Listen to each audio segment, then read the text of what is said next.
नमस्कार दोस्तों, कैसे हो आप सभी लोग।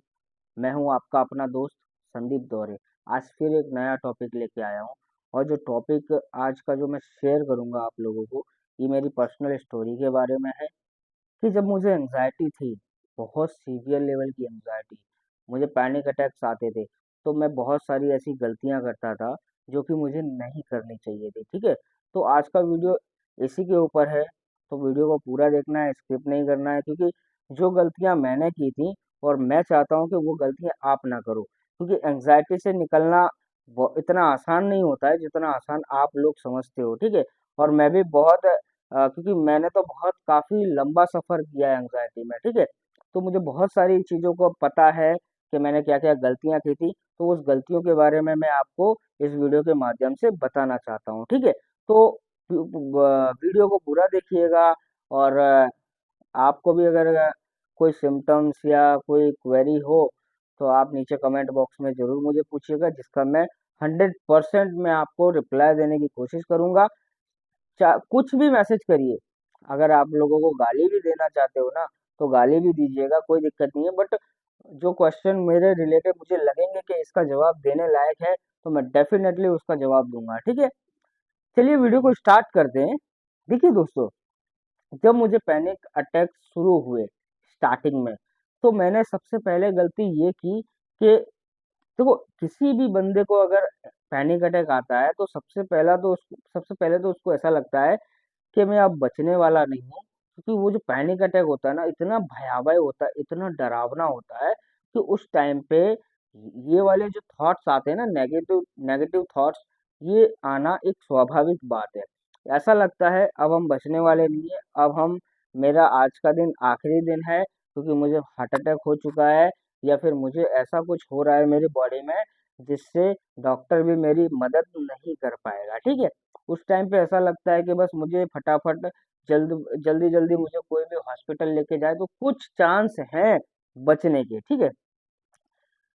फिर क्या होता है दोस्तों कि गलतियाँ कहाँ से शुरू होती हैं, तो इस चीज़ को समझना शुरू करना है आपको। जैसे ही पहली बार कोई भी बंदे को पैनिक अटैक आया, हॉस्पिटल गया और हॉस्पिटल में डॉक्टर ने बोल दिया कि आपको कुछ नहीं हुआ है, आपके सारे इन्वेस्टिगेशन नॉर्मल है, सारे टेस्ट नॉर्मल है, आपको कोई भी परेशानी नहीं हुई है। फिर वो कुछ 1-2 मेडिसिन देते हैं, बोलते हैं आपको टेंशन की वजह से थोड़ी-सी ये घबराहट, बेचैनी बढ़ गई थी, और वो दवाइयाँ लेके हम घर आ जाते हैं। डॉक्टर तो बड़ी आसानी से बोल देते हैं कि आपको कुछ नहीं हुआ था, आपको थोड़ी-सी एंग्ज़ायटी हो गई थी या हार्ट बीट बढ़ गई थी, ठीक है? लेकिन हम पे क्या बीत रही थी, उस टाइम पे जब पैनिक अटैक आ रहा था, उस टाइम पे हमें क्या बीत रही थी, हम पे क्या बीत रही थी, हम ये चीज़ किसी को बता नहीं सकते। अगर बताने भी जाते हैं ना, तो सामने वाला समझ नहीं पाता है, क्योंकि जो चीज़ हम पे बीती है ना, वो इसलिए वो नहीं समझ पाता है क्योंकि उसने कभी इस चीज़ का अंदाज़ा ही नहीं लगाया होगा, ठीक है? तो हम वो चीज़ लेके मेडिसिन लेके घर आ जाते हैं और फिर वहीं से हमारी गलतियों का सिलसिला शुरू हो जाता है। हम क्या करते हैं, हमारे मन में कुछ डाउट चलते रहते, नहीं यार कुछ तो गलत है यार, डॉक्टर ने बड़ी आसानी से कह दिया हमें कुछ नहीं हुआ है, लेकिन हमें तो इतनी ज़्यादा प्रॉब्लम हो रही थी, इतनी ज़्यादा समस्या हो रही थी, हमें तो ऐसा लग रहा था बस हमारा ये आखिरी दिन है, हम बचने वाले नहीं हैं। लेकिन वहाँ पे फिर क्या है ना, हम सबसे पहली बड़ी गलती करते हैं, हम गूगल पे सर्च करते हैं या यूट्यूब पे सर्च करते हैं कि मेरी दिल की धड़कन तेज़ हो गई थी, ये क्यों होता है? फिर दूसरा, जब वो वीडियो देखेंगे तो और कन्फ्यूज़न माइंड में डेवलप हो जाएँगे। फिर दूसरे सिम्पटम्स के बारे में हम वहाँ पे सर्च करना शुरू करेंगे कि साँस लेने में दिक्कत क्यों होती है, ठीक है? उसके बाद जब ये दूसरा जो क्वेश्चन हम सर्च करेंगे साँस का, तो वहाँ पे मल्टीपल चीज़ें वहाँ पे आएँगी लिखी हुई, लेकिन उसकी वजह से हमारे दिमाग में और टेंशन आ जाएगा, और बेचैनी हो जाएगी, और घबराहट होने लगेगी, ठीक है? उसके बाद तीसरा जो सिम्पटम है हम सर्च करेंगे कि हमारे चेस्ट में पेन क्यों होता है, हमारे चेस्ट में भारीपन क्यों होता है, हमारी हार्ट बीट फास्ट क्यों हो जाती है। तो वहाँ पे जैसे ही हम ये चीज़ सर्च करते हैं, तो वहाँ पे कई तरह के वीडियो आ जाते हैं, जिसमें बहुत काफ़ी ऐसे वीडियो भी होते हैं जहाँ नेगेटिव चीज़ों का बताया हुआ होता है कि आपको चेस्ट में इसलिए हो सकता है, वो बड़ा अजीब अजीब बताया हुआ होता है, ठीक है। जो लोगों ने सर्च किया होगा वो लोग डेफिनेटली जानते ही होंगे। फिर क्या करते हैं कि फिर मन में कंफ्यूजन आने लगती है, इनडिसीजन आने लगते हैं, बहुत सारे डाउट डेवलप हो जाते हैं मन में। तो हम समझ नहीं पाते हैं, हमें फिर ऐसा लगने लगता है नहीं यार, ये भी तकलीफ हो सकती है, ये भी हो सकती है, हार्ट का भी प्रॉब्लम हो सकता है, ब्रेन का भी प्रॉब्लम हो सकता है, शायद शुगर का प्रॉब्लम हो, बीपी का प्रॉब्लम हो, या कोलेस्ट्रॉल मेरा बढ़ गया। ऐसी ऐसी बहुत सारी कंफ्यूजन हमारे दिमाग में बैठ जाती है। उसके कारण क्या करते हैं, हम एक दूसरे डॉक्टर के पास जाएंगे। वहां पे पहले तो पूरा फिजिकल, पूरा हमारे शरीर का फिजिकल, पूरी बॉडी का चेकअप हम करवा लेंगे, जो कि 99% केस में सारे के सारे टेस्ट नॉर्मल ही आते हैं, ठीक है। लेकिन फिर भी हम कई चीजें जो यूट्यूब पे सर्च करते हैं, तो वहां पे हमारे उसकी वजह से हमारे दिमाग में कुछ बातें ऐसी ट्रिगर हो जाती हैं जो कि हम अच्छे से समझ नहीं पाते हैं। फिर क्या करेंगे, फिर एक अलग डॉक्टर के पास जाएंगे। फिर डॉक्टर बोलेगा आपको कुछ नहीं है, आपको एंजाइटी है। लेकिन हम क्या करेंगे, हम गलतियां पे गलतियां करते जाते हैं। एक डॉक्टर, फिर दूसरा डॉक्टर, फिर तीसरा डॉक्टर, फिर चौथा डॉक्टर, ऐसे ऐसे करके हम बहुत सारे मल्टीपल डॉक्टरों से कंसल्ट कर लेते हैं। जिसकी वजह से कुछ डॉक्टर ऐसे भी होते हैं जो कि नेगेटिव हमें बताते हैं कि नहीं तुमको सच में बीपी की तकलीफ होगी, और कोई डॉक्टर आपको बताता है कि नहीं तुम्हारा शायद कोलेस्ट्रॉल बढ़ा हुआ होगा।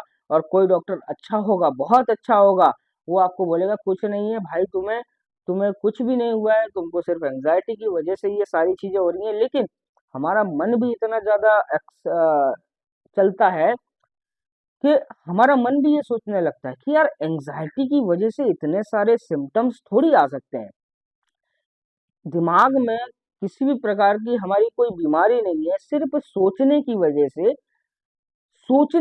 से इतने सारे सिम्टम थोड़ी आ सकते हैं, इतने सारे सिम्टम्स नहीं आ सकते हैं। तो क्या करता है बंदा, अलग अलग डॉक्टरों से अलग अलग टेस्ट करवाता रहता है, अलग अलग जगह पे जाता रहता है, अलग अलग बाबाओं तांत्रिक के पास घूमता रहता है, ठीक है। उसके बाद कुछ डाइट में कुछ उसके डर की वजह से ना बहुत सारे डर बैठ जाते हैं धीरे धीरे करके। फिर वो बहुत सारी चीजें जो कर रहा होता है अपने जीवन में, वो धीरे धीरे चीजों को स्किप करने लगता है। जैसे चलना फिरना स्किप कर देगा, सीढ़ियों पे चढ़ना स्किप कर देगा, अकेले बाहर जाना स्किप कर देगा, यहाँ तक कि घर में अकेला भी नहीं बैठ पाता है, ठीक है। अकेले उसको रहने में भी दिक्कत होती है। जब सोचिए, एंजाइटी और पैनिक अटैक आने के बाद बहुत सारी ऐसी गलतियां करते हैं जो कि गलतियां नहीं करनी चाहिए। उस गलतियों की वजह से हम अकेले घर में बैठना भी, मतलब हम घर में बैठ भी नहीं सकते हैं।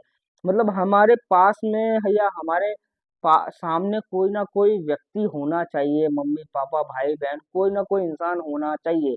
नहीं तो हमें ऐसा लगता रहता है कि मुझे कुछ हो गया तो मुझे हॉस्पिटल कौन लेके जाएगा, मुझे कुछ हो गया तो मुझे कौन बचाएगा, मुझे कुछ हो गया तो मुझे कौन देखेगा।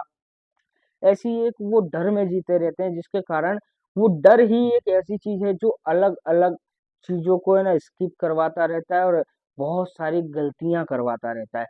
तो एक ही बात बोलूंगा दोस्तों, अगर एंजाइटी है, डॉक्टर ने आपको बोल दिया है एंजाइटी है, कुछ नहीं है, आपको कार्डियक आपने इवैल्यूएशन करवा लिए हैं सारे, हार्ट के टेस्ट नॉर्मल है, तो आपको कुछ नहीं है।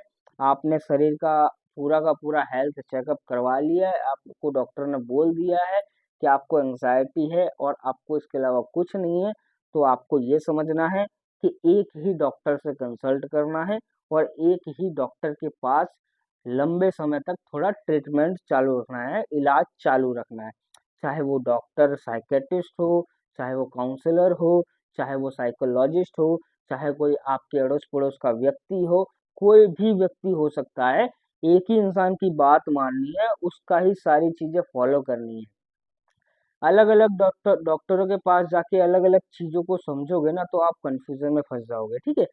दूसरी बात कि जो चीजें आप कर रहे हो अपने जीवन में उसको धीरे धीरे चालू ही रखना है, उसको बंद नहीं करना है। अगर धीरे धीरे स्किप करना चालू कर दोगे, बंद करना चालू कर दोगे, आप प्रॉब्लम में फंसते जाओगे। तीसरा पॉइंट, अगर आपको डॉक्टर ने बोल दिया है आपको एंजाइटी है, आपको पैनिक अटैक का, पैनिक डिसऑर्डर का प्रॉब्लम है, तो आपको अपने शरीर के रिलेटेड कोई भी लक्षण को, कोई भी सिम्टम्स को गूगल पे और यूट्यूब पे सर्च नहीं करना है, क्योंकि जब जब आप यूट्यूब पे और गूगल पे सर्च करना शुरू करोगे सिम्टम्स को, तो वहां पे बढ़ा चढ़ा के बोल दिया जाता है, ठीक है। होता एक्चुअली वो एंजाइटी के रिलेटेड सिम्टम्स है, लेकिन आप जब सर्च करोगे तो वहां पे कोई भी ऑर्गन्स फेलियर के रिलेटेड सिम्टम्स आ जाएगा, ठीक है। और उसकी वजह से आपकी एंजाइटी और ट्रिगर हो जाएगी। तो ये सारी बहुत सारी गलतियां ऐसी हैं जिसमें जो मैंने खुद की थी 5 साल, और जब मुझे समझ में आया तब तक बहुत देर हो चुकी थी। मैं अपने 5-6 साल बर्बाद कर चुका था, ठीक है। तो मैं नहीं चाहता हूँ कि जो टाइम 5-6 साल मैंने बर्बाद किए थे वो आप लोग करो, ठीक है। तो धीरे धीरे समझना, एंग्जाइटी है तो पेशेंस रखो, धीरे धीरे उस पर काम करो और इस समस्या से बाहर निकलो। गलती नहीं करनी है।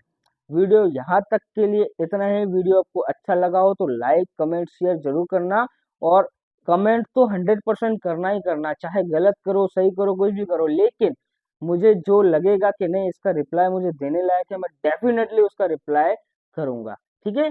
फिर मिलते हैं एक नेक्स्ट नेक्स्ट नए वीडियो के साथ में। तब तक के लिए मस्त रहो, खुश रहो।